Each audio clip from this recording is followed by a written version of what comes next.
What's up, everyone? This is your island girl, and we are live at the Alternative Music, sitting alongside a living legend, Dean Fraser. Wagwan.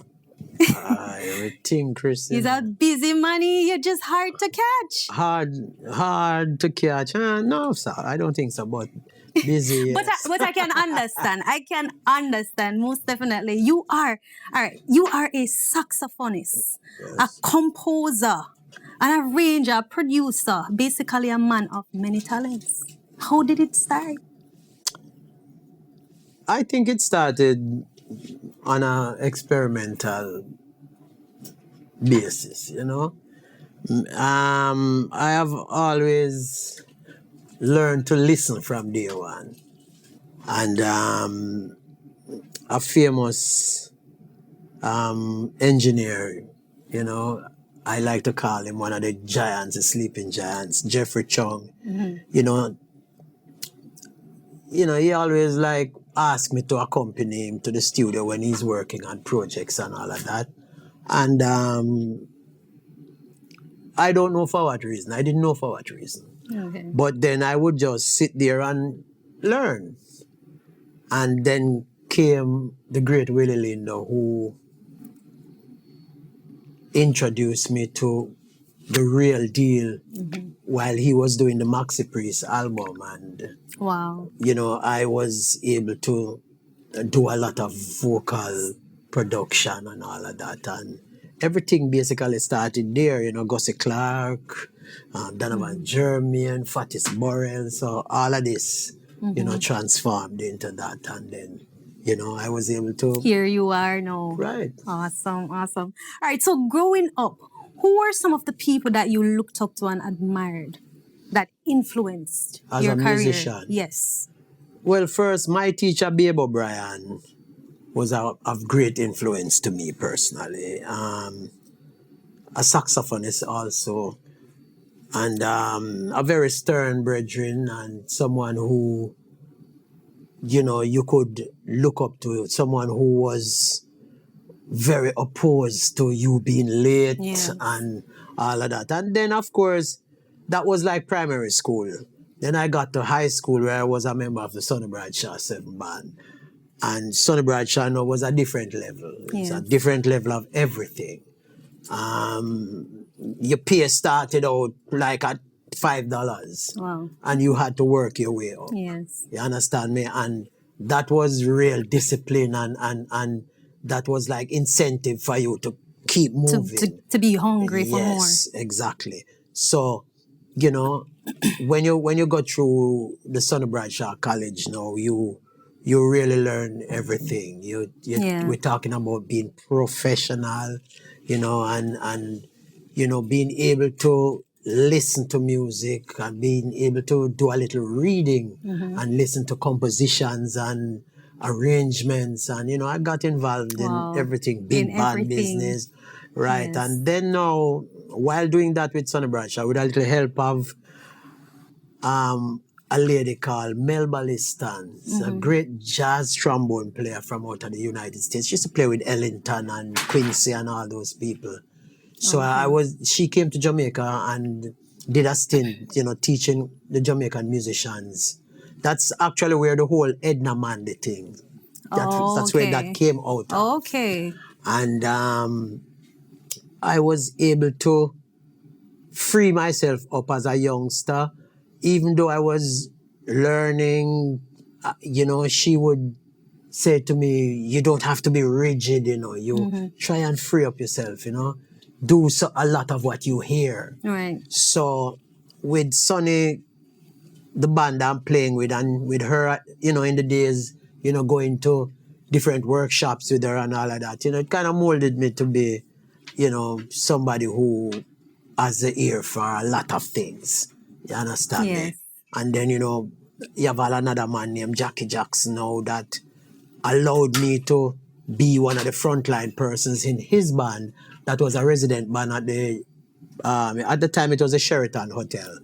It's, you know, and I was like one of the little frontline personnels who went in on weekends that I didn't have my other job. And, you know, I was able to hold my own as a young saxophonist, and you know, so it's a whole heap of people help you along the way, and them Yes. people, you know. All right, nice. All right, so what were some of the challenges that you faced becoming a world-class saxophonist? I don't think I faced. I didn't face any challenge that It any other sound musician like that. any other musician never faced. You know, Right. the thing is that was to be prepared to take on the challenge, you know, and I think I was prepared in lots of ways. You know, I had people who pointed me in the right direction, and even though you know you started out being timid and a little afraid, Yes. you understand me, and because I remember after just being what you call a top 10 musician, meaning you played on bandstands and played top 10 okay. music for people to dance and all of that. So after we did a lot of that, the inspiration really came out of a man like Jojo, who came, and Errol Thompson. That's Channel One and Joe Gibbs Studios. Okay. So these are the producers and owners of these studios who came to just enjoy themselves at the bar that or the lounge that I played, right? And they were like impressed somewhat, and they would just come a little after and say, "Young man, I am so and so from Channel One studio," and him give me a little card and him say, "Come to the studio, man, and start play on record." And I mean, that was like one of my biggest dream, seeing, to hear myself on the radio. I've always wanted to hear myself playing on the radio in a song. You understand me? So I took all these challenges, you know, because even when I went to the studio, that was a big challenge because I couldn't put my foot inside of the studio. There were other musicians there before me. And, you know, it wasn't easy for a man to give up film position so Right. you can get a foot Right. in. So I just had to stand out the door for maybe a year or more and wait until it was my turn. So, Okay. you know, challenges, we did just ready to deal with it. All right. All right. So I know that you are passionate about what you do, but what would you say is your favorite and your least favorite part of being a musician? Favorite part? I think my favorite part of being a musician is just being a musician. I mean, you don't have anything more than that. Yes. My least favorite is I expect too much out of, you know, some of these artists. I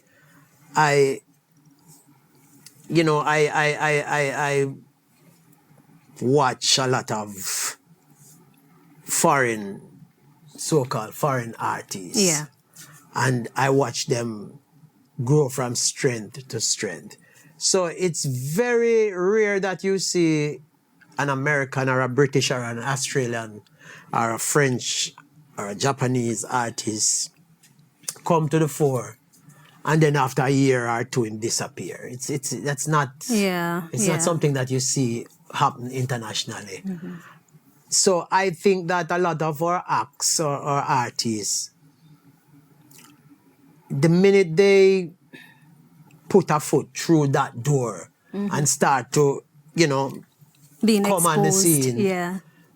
some of them tend to just lay back. Right. And then you don't get the true him or her, you know, the whole capability thing just fall. So I guess that maybe is one of my little downsides, you know. I think them can do much better, and I think if them work a little harder, as I said before, ready for the challenge, then, you know, it would make the music much better and on a bigger level. Okay, I agree. Who are some of the major artists that you have worked with? That is one what, maybe four lines. From Bob Marley to Beanie Man. Okay. Well, you've worked with a lot of different major So, acts.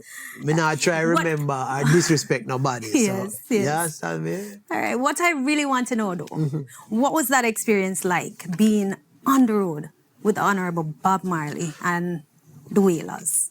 All right. I didn't go on the road. Okay. I actually turned the job down Okay. because I was on the road with Dennis Brown at the time. But in studio, that was one of my biggest. I mean, today it is still my favorite recording session. You know, I was told to, what would I call, free up yourself. Yeah. So I applied myself to what I was listening, and with the help of Bob Marley, I remember Family Man Barrett, and of course Tyrone Downey, Jumpy, a keyboard player, and the producer Alex Satkin, I think it was, yes. You know, I was able to really extend and express myself to the fullest, Yes. to the highest level, and boy, Bob Marley never failed to say, yes, I like that. You understand me? And because that was the kind of person he was, of course, right. you know. He was always looking for a different sound, a different approach, a different everything. So going into the studios with him for like, well, I think we took about 2 or 3 days to do the horns. It was a survival album, and it took us maybe 2 or 3 days between me, Nambo Robinson, and Chico Chin. It took us about 3 days, and I mean, he was really impressed. And I mean, at the end of that session, I was offered the job. Wow. You understand me? So that was and still is Amazing. one Yeah, of the man. greatest sessions Yes. I've done. Yeah. Yes. A lot of people would love that opportunity, you know? Yeah. All right. Well, it's that time to sprinkle a little sugar up in here.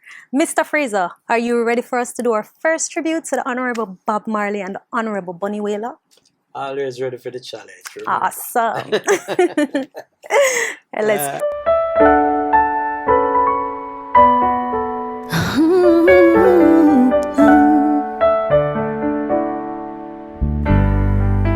Old pirates, yes, they robbed by, sold I to the merchant ships. Minutes after they took I from the bottomless pit, but my hand was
is I one and all. That's why I stand predominant. I stand predominant.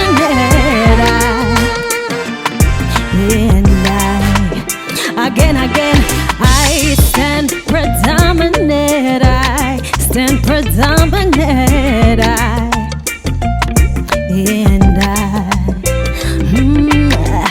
Shining like the sun. How the wicked them fit test me. Like said them not realize I am protected by the Most High. I stand predominant. I stand predominant.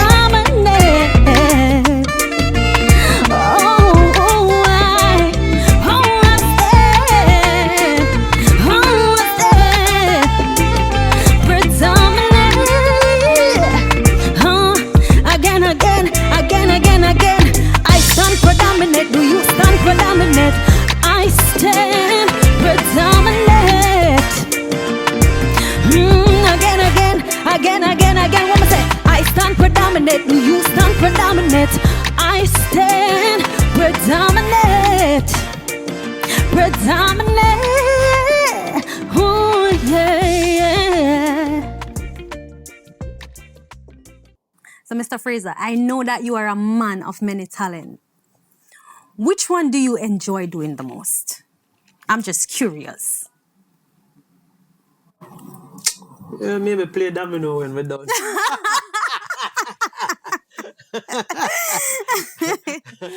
Play domino after a long day's session.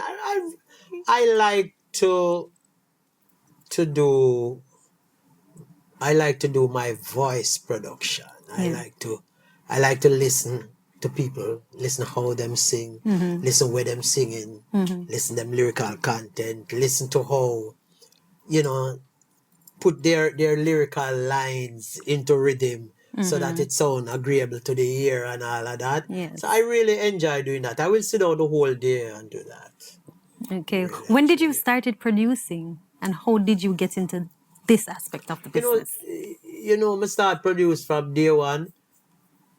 The first song that I tried to produce actually became a #1 song in England. What's the name of that song? It's called When I Think of You. It's a remake of I think the guy's name was Leif Garrett. It's song When I Think of You, and I produced it with a singer now deceased, Roddy Thomas, and he took it to England and it became a big song. Oh, okay.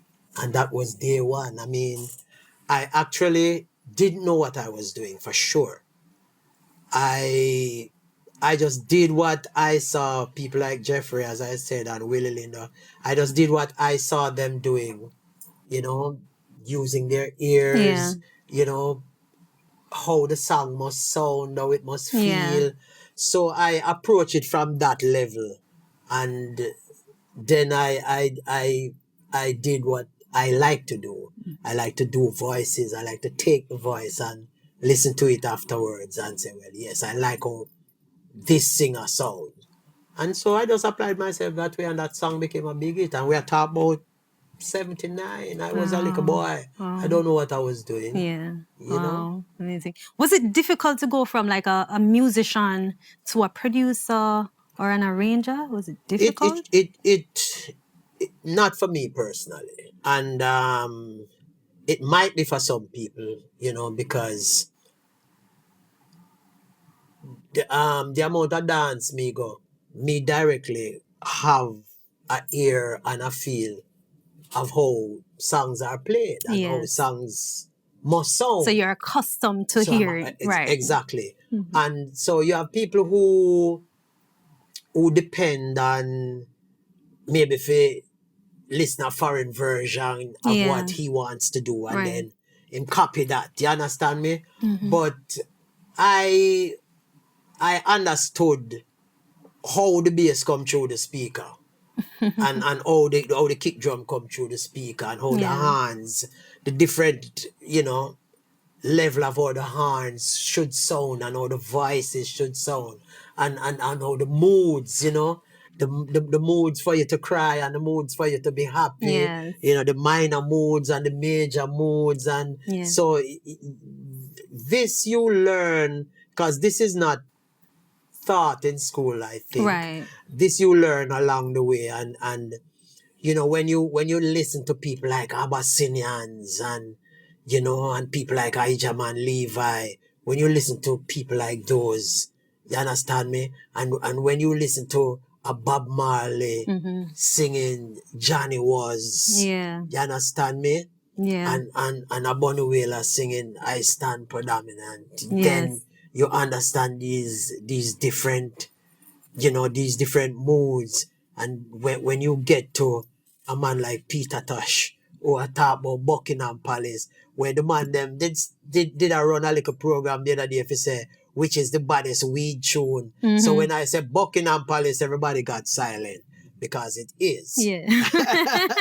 So, you know, when you understood Yeah. all these different moods and characters that these songs have, you understand me, then it becomes easy, you know? Is there a track that you have produced that you would consider your favorite? No, and that would be really, that wouldn't be so nice. I like to deal. I like to say what Taurus would say, a person that I have produced. So I would like to say my favorite track that I produce is the next track that I produce. Oh, okay. Okay. All right. Besides music, was there anything that you liked as a hobby or a career, something else that you would have done instead of music? Career, no. Hobby, me's a sportsman. Can't play football because I'm too fat. So football was definitely out. But I was quite good at playing cricket. Okay. You understand me? But outside of that, which at the time, me as a youth, me never looked on that as a career. That was a sports for me. Yeah. Outside of that, I wanted to do music from my reach That's all you 15. wanted to do. Right. And irrespective of my aunt and my mom trying to get me to do accounts and do my Stick GCE. to the books. At that time, they call it GCE. And do my GCE and do my this and my that. I did very well with my accounts and my maths and all of that. But then, when it was time to take these so-called exams, because I got studio, yeah, understand me? So. Okay.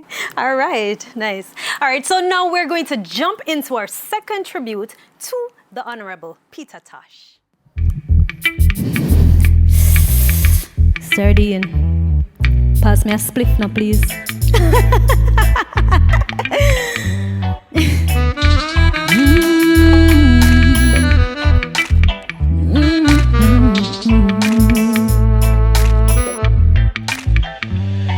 Legalize it, don't criticize it. Oh, legalize it, and I will advertise it. Some call it Tampi, some call it the weed. Some call it marijuana, and some of them call it ganja. Oh, legalize it, don't criticize it. Oh, legalize it, and I will advertise it. Oh,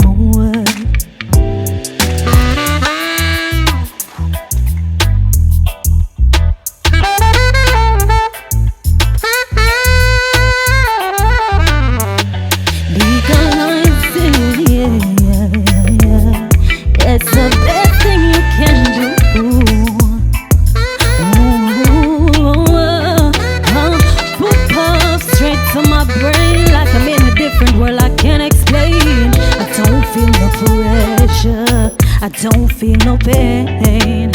Make you feel like you're floating on the cloud. It relaxes your mind. No, no, no, no. Legalize, oh, legalize it.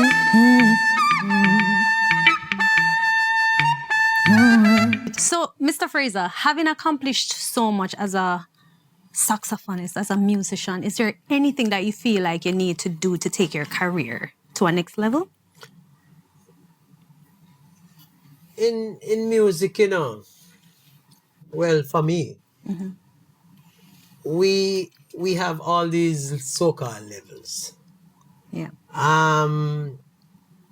You know, most people would want Grammys and, you know, I've not done a record that I got a Grammy for, but I've done many records that have gotten Yes. Grammys, right? Yes. And my real intent is really not a Grammy my intent is that when I leave, my production, my music, whatsoever I did musically will stand, will be remembered as. So when a man refer to Jamaica music now, him say, well, remember say Dean did do that and Dean did do that. Like how you say, remember Coltrane did do that and Quincy Jones did do that. Yeah. Right? Remember Count Basie did that. And so you remember Don Drummond did that. Because like, for instance, a person like Don Drummond is undoubtedly the only trombone player in the world to play like how him play. Okay. You understand me? His style was totally different, and his approach it is just different. And so I want to be somebody like that. I want to be remembered as a cornerstone in our music, in our Jamaican music. You understand me? And so in another 200 years, right? People say, well, you have Bob Marley and you have the Wailers, you have Peter, you have Bunny, you have Spear, you have Abyssinians, you have... Yeah, and you remember you'd have a hand player named Dean Fraser. You know, said that this was his production and that was his production. So that's my real goal, you understand me? Which qualities do you think made you such great musician and such great person? My parents, you know, my two mother, you know, seeing my aunt and my mommy, them... They are educators, and them try to instill a whole heap of things. You understand me? And the kind of life where them live, you know, I know my aunt and my mother as people who have been kind people. Yeah. You know, people who always giving and thing, and one of the things is that they are always getting also. And so you learn that, yeah, when you give, you really get. You understand me? And them instill certain things in you that, you know, you don't have to follow people, all them kind of thing. Because at no time, I don't remember growing up following other people, you know. I was always a person that a lot of people follow, you understand me? And so them really, they had strict rules and all of that, and boy, I used to just abide by it, you know. And even as a big man, you know, I can tell you, I was scared to grow my hair because I didn't want to offend my mother and my aunt. And even as a big man, when me's a big man now, me can do what I want, but it still feel a little weird because, you know, me just never want them to be disappointed in me. You understand? Yes, I understand. All right. So now we have our final question. What advice would you give to young musicians who are trying to succeed in the music business? First, I like the last part of your question that says music business. So first, youngsters must look at music as a business also. Right.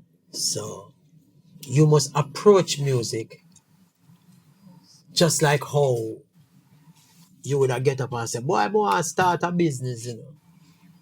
And you say, well, I want to start a music selling cameras. And so that's a business. Right. So when you're saying, I want to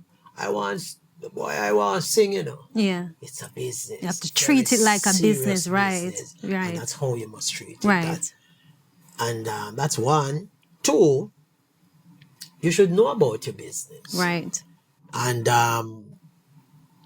one of the handicaps that we have around here is that a lot of our young stars have no idea where his music come from. Him don't know the artist. Him don't know nothing about the music background. Right.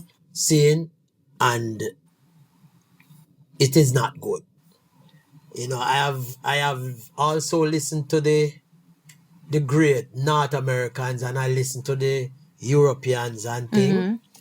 And to tell you, when you go to a place like France and you speak about our music, irrespective of age, when you hear one of them youth they talk about our music, see, him talking things that not even me know. Right. Right. It's like they study or Him go so in depth in the thing right. that him cover all Right. the different areas, and he's able to say, yes, and Lee Perry did this, and I mean Lee Perry just died, God bless him soul. And I know say 60% of our society, I talk about total Jamaica, don't know nothing about Lee Perry. You understand what I say to you? So we have to, as young musicians who are aspiring to be a part of the business, you have to do a little research, and you're going to realize that Lee Perry was responsible a lot for Bob Marley and the whole Wailers sound. It came from Lee Perry.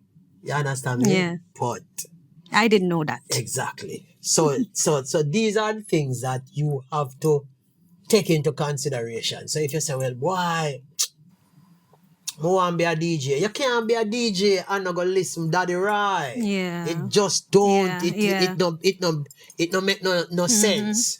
You understand me? You can't say, boy, I want to be a DJ, and then you say, I want to hear about Daddy Rai. Man, a whole boy them there. You can't.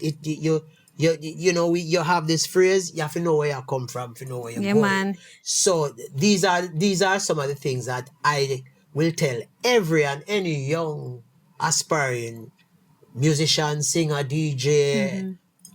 Him have to do him homework or her homework. You understand me? And I mean, I'm not bashing anyone. I think the ladies have that problem big, because a lot of the ladies who are in music right now, the furthest them can go is Marcia Griffiths. And them stop. Yeah. And one of the things them have to realize right now, at this particular moment, the best female act in reggae is Marcia Griffiths. She's 70-something years old. Yeah. And none of them youngsters can't step near her. That's true. Yeah, man. See, it's just a simple thing, you know. So if you're coming to be a part of the industry, You have to educate do yourself your about homework. it. Right. Yes, do private lessons, do your homework, ask questions. You understand me? And because you have enough people can ask. Yeah. So that's do your little thing. Do your little, what you call it, your little project, and say, well, yes, I want to know this and I want to know that because I want to be this or I want to be that. So, you know, these are some of my advices to these young aspiring people. All right. Well, Sir Dean, I must say it was a great pleasure to have you on the Shav A Show today, honoring the original Wailers. Thank you so much for coming, and may they all rest in peace. So now we're at the end of our program, and I'm about to take you out with my latest single, Run Down the World.